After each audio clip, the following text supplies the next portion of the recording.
여러분 안녕하세요. 기말고사 주간인데요.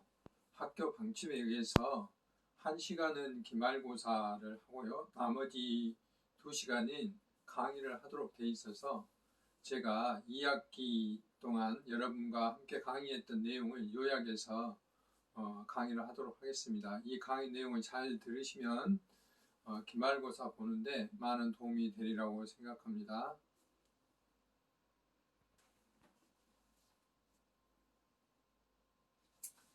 먼저 기말고사에 대해서 정확히 안내를 드리겠습니다.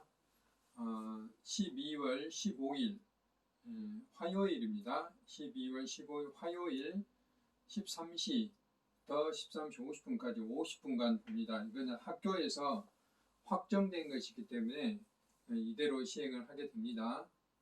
그러니까 오후 1시부터 50분간 기말시험을 보게 됩니다. 그리고 방법은 비대면으로 교수학습개발원 사이트를 이용해서 여러분들이 강의를 수강했던 그 사이트 그대로 거기에서 시험을 보게 됩니다. 그 퀴즈 제출했던 곳 있잖아요. 그쪽에가 그 시험 보는 데가 있습니다. 제가 시험에 임박하면 다시 쪽지로 여러분들한테 안내를 드리도록 하겠습니다. 그리고 출제는 기존에 주관식이 나온다고 그러는데 주관식은 시스템상 객관식하고 병행해서 출제가 불가능하다고 그래서 이번의 경우에는 OX 문제 15문제, 사지선다형 15문제, 그러니까 30문제죠. 한 문제에 2점씩해서 60점 만점이 되겠습니다. 시험은 60점이 반영이 되기 때문에 그대로 반영이 되도록 하겠습니다. 그리고 학습 범위는 오늘 한 강의 내용이 대부분 다 반영이 되고 특히 퀴즈 문제가 적극적으로 반영이 되니까 이 두 가지를 잘 참고하시면 되겠습니다. 앞에서 말했고 그 다음에 강의 계획서에서 강조했다시피 출석이 20점이고 퀴즈가 10점. 여러분 이미 이제 퀴즈는 제출을 했죠. 14주는 아직 기간이 지나지 않았지만 그 다음에 과제 10점, 기말고사 60점이 되겠습니다. 과제는 여러분들이 저한테 이메일로 제출한 내용이죠. 그리고 출석은 학교 교수 학습개발원에서 자동으로 기록됩니다. 우리 생태계학 환경은 3시간이 수업 시수이기 때문에 총 90교시가 되겠습니다.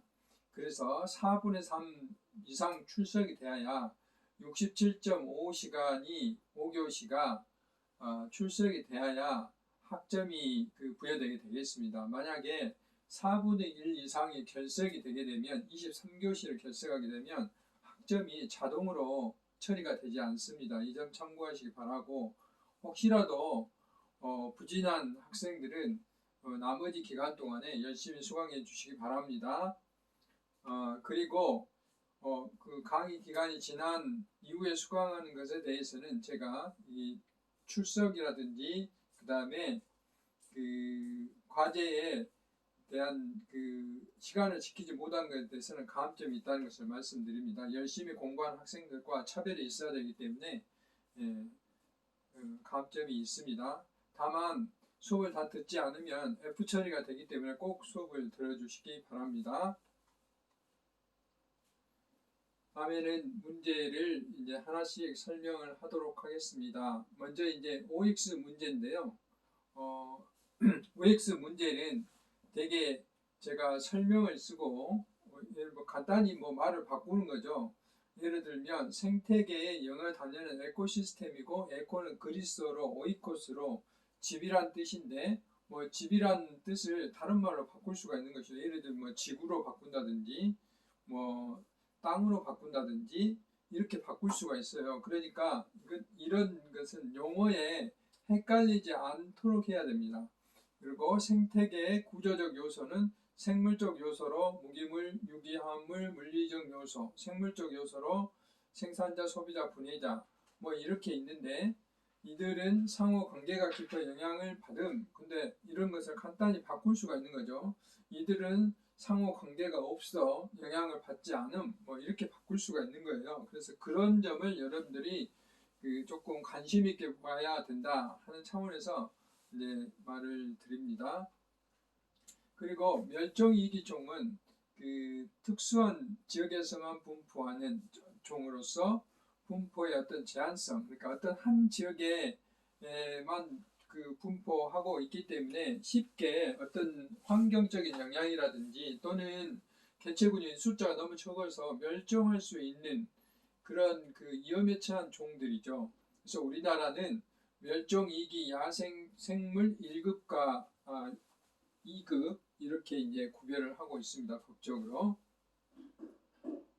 그리고 생태 교란 야생 생물이라는 것은 국립환경과학원에서 유해성 평가를 합니다. 그래서 그 결과 유해가 크다고 판단이 되면은 이제 일단 후보군에 오르는데요. 그러면서 이런 생태 교란 야생 생물들은 이제 번식력이 굉장히 높고 특히 우리나라에 주로 이제 외국에서 들어온 종들이 많기 때문에 천적이 없어서 굉장히 번식력이 높아요. 그러다 보니까 우리나라에 살고 있는 자생 생물들의 피해를 줍니다. 그래서 이제 교란 생물로 이렇게 지정을 하게 되는 거죠. 뭐 황소개구리나 블루길이나 데이지풀 이런 것들이죠. 꼭 외국에서 들어온 생물이 아닐지라도 이런 것들이 일어날 수가 있어요.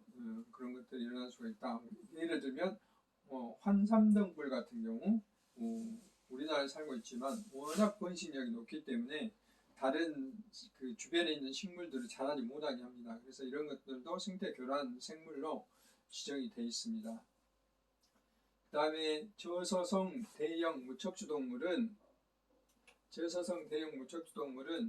이제 수소곤충이 70에서 80% 정도 포함하고 있기 때문에 저서성 대형 무척추 동물의 이제 대표라고 할 수가 있습니다. 그래서 이런 그 무척추 동물들은 물이 아주 조금 있는 곳에서도 살 수 있거든요. 그렇지만 이제 그러니까 계곡이라든지 우리가 이미 도랑이라고 그러죠. 이런 도랑이라든지 그 다음에 그 계곡, 하천, 강, 호소 이런 다양한 공간에 살 수 있는데 일반적으로 이제 물이 흐르는 계곡에서 가장 많이 살고 있어요. 그래서 이런 종들의 특징은 이제 이렇게 기어다녀야 되기 때문에 이동 범위가 굉장히 적어요. 뭐 멀리 갈 수가 없습니다. 그러니까 그 하천의 특성에 맞도록 살 수밖에 없는 것이죠. 그래서 그 하천의 특성을 잘 평가할 수 있어요. 그래서 수질 평가한다든지 또는 그 다른 지표 생물로 이용할 수 있는 것이죠. 그래서 가재라든지 강도래나 하루살이 같은 이런 가재는 갑각류고 강도래나 하루살이는 수소곤충이죠. 그 다음 다슬기는 연체동물이라고 하죠. 담수, 폐류라고 그렇죠. 그 다음에 미세먼지 크기별로 구분할 수 있어야 돼요.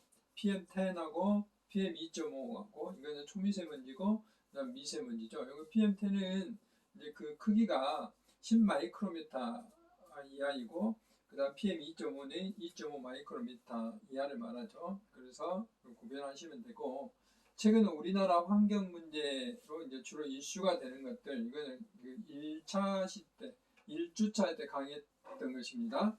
그래서 기후변화라든지 미세먼지, 그 다음에 이제 물에서는 녹조, 그 다음에 미세 플라스틱에 대한 문제, 라돈, 그 다음에 뭐 녹물 같은 붉은 수돗물이 나왔던 거, 그 다음 수돗물에서 유충이 출수된 거, 이런 것들이 이제 주로 최근에 우리나라에 크게 이슈가 된 환경 문제죠. 이거 외에도 그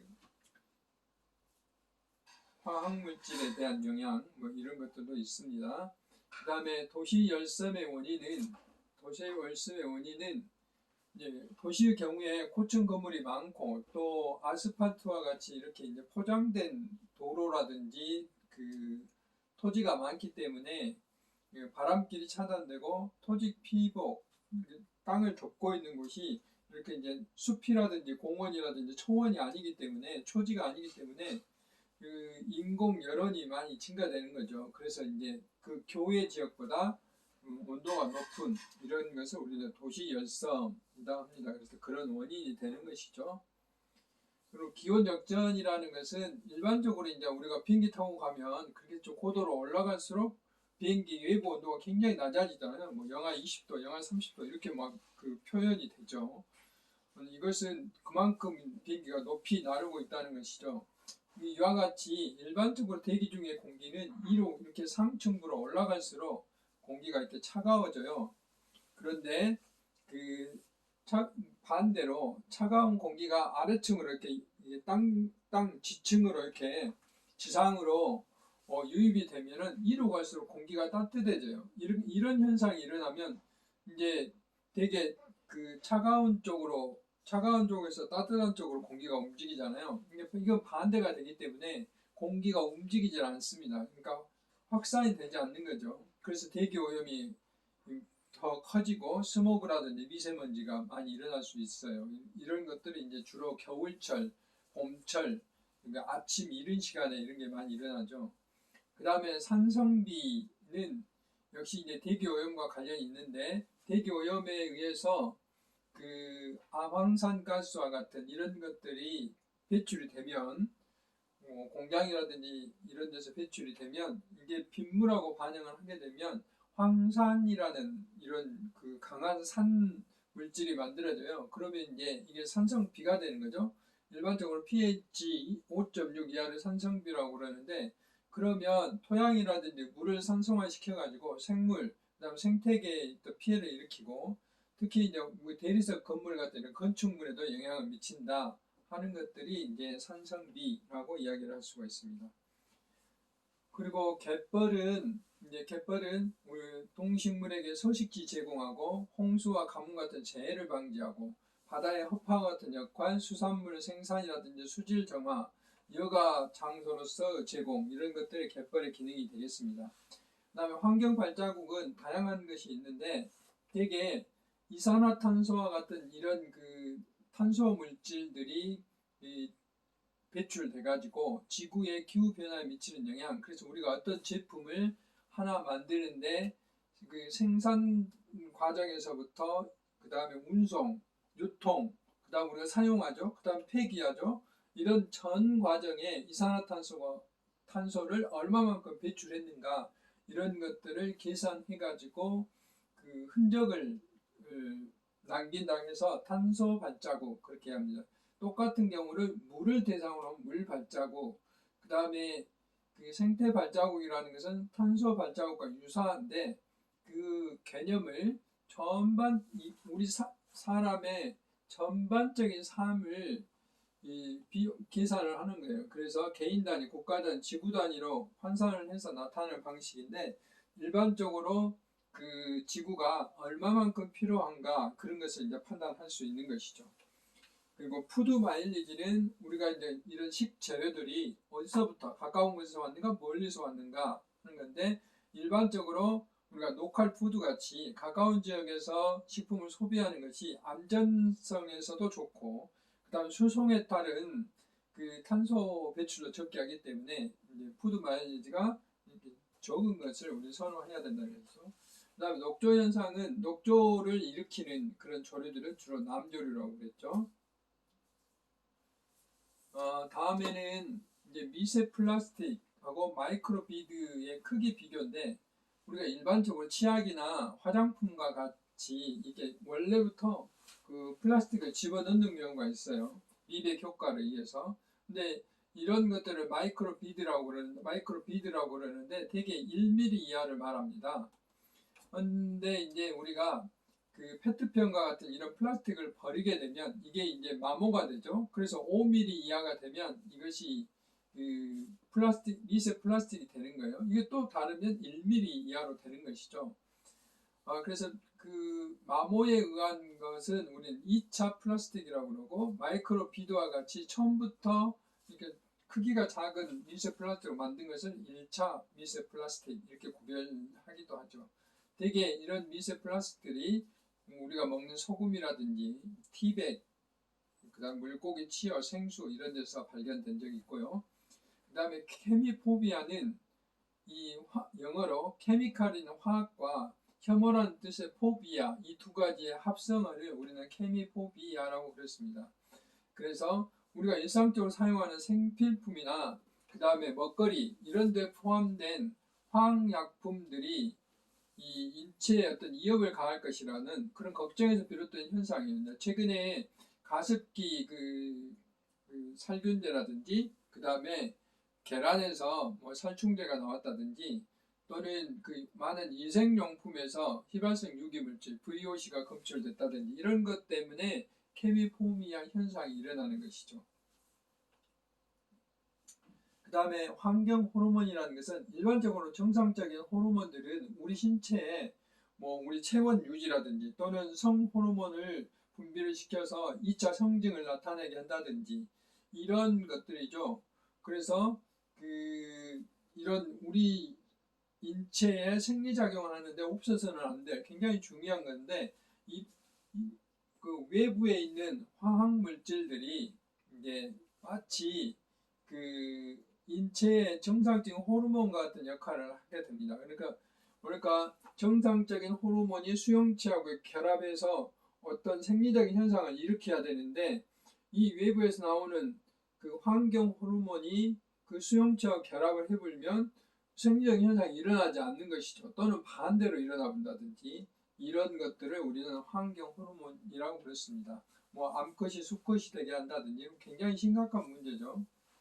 그 다음에 라돈은 이제 우리가 자연 방사선, 기체로 된 자연 방사선인데 무생, 무치, 무미 아무런 어떤 되지 않는데 대개 대리석과 같은 그런 암석에 존재하는 우라늄이 몇 차례 붕괴되면서 이런 것들이 발생되는데요.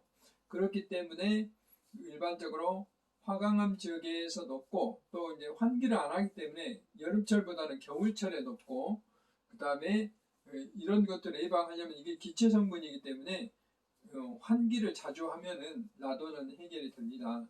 근데 라돈은 왜 이렇게 이제 우리가 관심을 가져야 되냐면 1급 발암물질로 세계보건기구에서 지정을 해놨고 특히 이제 담배를 피우는 사람들은 훨씬 더 위험하다는 것이 밝혀져 있어요. 그리고 습지의 경우에는 민물인 담수, 그 다음에 바닷물인 염수, 그 다음에 민물과 담수가 합치는 기수역, 그리고 뭐 하구원 같은 이런 것을 말했죠. 이런 기수가 그 영구적으로 계속해서 또는 일시적으로 그 표면을 덮고 있는 그런 지역을 습지라고 그러는데 우리나라에서는 이제 육지 쪽에 있는 것을 내륙습지, 그 다음에 연안 쪽에 있는 것을 연안습지 그렇게 이제 이야기를 하죠. 그래서 그 우리나라 1호 습지가 이제 고산습지가 있고요. 그 다음에 연안습지는 뭐 창녕의 우포늪이라든지 이런 데가 이제 내륙습지에 속하죠. 그 다음에 그 연안습지는 순천만 같은데 이런 데가 이제 연안습지라고 이야기를 할 수가 있습니다. 그 다음에 조류에 대한 건데 조류는 새가 아니고 LG라는 식물성 플랑크톤을 말합니다. 그렇기 때문에 광합성을 하는 식물이라고 생각하면 돼요. 그래서 물속에서 얘들은 그 생산자라고 말을 할 수 있습니다. 그래서 물에 산소를 공급하고 또는 동물 플랑크톤의 먹이가 됩니다. 그래서 뭐 물속 생태계에서 그 생산자로서 역할을 한다 라고 이제 이야기를 할 수가 있고요. 가습기 살균제와 계란 살충제에 대한 설명인데 가습기 살균제는 이제 물때라든지 또는 미생물 번식을 예방할 목적으로 가습기 첨가해서 사용해 왔는데 이것이 그 사람한테 다른 뭐 피부에나 이런 것들은 크게 영향이 없었는데 이게 특히 폐, 호흡기에 영향이 많아서 많은 사람들이 죽기도 하고 또 그 굉장히 어려운 병에 시달리기도 하고 그러죠. 이런 살생 물질입니다. 이것이. 그 다음에 계란 살충제는 그 닭을 이 케이지에 밀집해서 사용하다 보니까 진드기 같은 게 발생을 해요. 이걸 제거하기 위해서 살충제를 사용했는데 문제는 이런 그 피프로닐 같은 농약 성분들이 살충제 성분들이 이제 계란에도 검출돼서 문제가 됐어요. 그 이후에 그 우리가 닭을 사육하는 방법이라든지 또는 이런 그 피프로닐들을 사용하지 못하도록 한다든지 이런 그 또 계란의 그 표기 방법이 바뀌었죠. 그다음에 이제 항상성에는 그 생태계가 어떤 외부의 어떤 영향이 이렇게 오면은 생태계가 이제 그 어떤 충격을 받게 되죠. 그런데 그 충분히 버텨낼 수 있는 용량이면 이게 다시 원래 상태로 회복이 된다는 거죠. 항상 일정한 상태로 유지하려고 한다 이 말이죠. 그래서 생태계 전체 변동을 억제하는 능력이나 평형 상태 유지하는 능력 이걸 말하죠. 만약에 항상성이 파괴되면 말 그대로 이제 지구의 어떤 생태 용량이 넘어서는 거죠. 그러면 다시 원래대로 돌아오지 않는 거죠. 대부분의 환경 피해들은 이런 항상성을 파괴하는 것들을 말하죠. 그래서 생태계 교란이라든지 이런 것도 이 항상성을 유지할 수 없기 때문에 우리가 인위적으로 관리를 해줘야 되는 거죠. 지표종은 앞에서 저소성 대형 무척추동물에서 설명했다시피 가재와 같이 가재가 살고 있는 것은 제가 강의 시간에 가재가 사는 것은 어떤 큰 강보다는 조그만 또랑 같은 데 살고 바닥이 돌로 이루어졌고 물이 약간 차갑고 물 흐름이 센 곳보다는 유속이 좀 느리고 이런 데 산다고 그랬죠. 또 일급수와 같은 데 이런 데 산다고 그랬는데 이와 같이 가재를 떠오르면 가재가 살고 있는 것은 수질 상태라든지 그런 하상 상태와 같은 그 지역의 서식지의 환경 특성을 알 수가 있어요. 이와 같은 생물종을 우리는 지표종이다 이렇게 이야기를 합니다. 그 다음에 깃대종은 무등산의 상징적인 종이 식물은 누리장나무, 그 다음에 동물은 수달 이렇게 이제 이야기를 할 수 있는데 이렇게 어떤 특정 지역의 생태적, 지리적, 문화적 특성을 반영해서 상징적인 동식물로 이렇게 복원을 한다든지 또는 보존을 한다든지 이런 종들을 우리는 깃대종이다 이렇게 이야기를 합니다. 그 다음에 비오톱이 있는데 비오톱은 비오스라는 생명과 토푸스라는 땅 두 가지 합성어를 합쳐서 비오톱이라고 그러는데 특정한 어떤 식물과 동물이 하나가 군집이라는 지표상에서 다른 것과 명확히 구별되는 서식지 그러니까 연못이면 다른 것과 명확히 구별되잖아요. 이런 것들을 우리는 연못 비오톱 또는 우리 공원이 있는데 공원이 딱 어떤 다른 지역과 딱 구별되면 공원 비오톱 이렇게 이야기할 수 있는 것이죠. 심지어 우리 집 앞에 있는 화단도 하나의 비오톱이 될 수가 있는 거예요. 여기는 식물과 동물이 살 수 있기 때문에 그래서 이런 것들을 우리는 비오톱. 그 다음에 알베도는 우리 지중해 해안지방에 하얀색으로 건물 색을 칠해놨는데 이것은 햇빛이 반사가 잘 되게 해서 건물로 그 햇빛 에너지가 흡수되지 못하게 하려는 그런 그 노력이죠. 그러다 보니까 건물이 시원해지는 거죠. 태양 복사에 망이 있기 때문에 이와 같이 햇빛으로부터 복사된 빛 에너지가 지구에 도달해서 그 어떤 지표면에 반사되는 비율 이것을 수치로 나타내는 것을 우리는 알베도라고 그럽니다.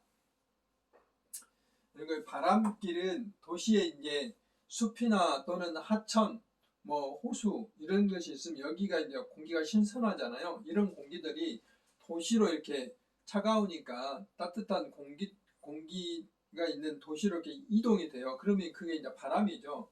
근데 우리가 건물을 마음대로 지어놓으면 바람길이 다 차단돼서 도시로 공기가 흘러들어올 수 없어요. 그러면 미세먼지 같은 대기오염도 일어나고 도시열섬도 일어나고 그러죠. 이런 것들을 극복하기 위해서 이런 숲이나 바다 또는 물들로 인한 이런 신선한 공기들이 도시로 흘러들어올수록 건물 배치를 한다든지 이런 네트워크를 잘 만들면 된다는 개념이 바로 바람길이죠.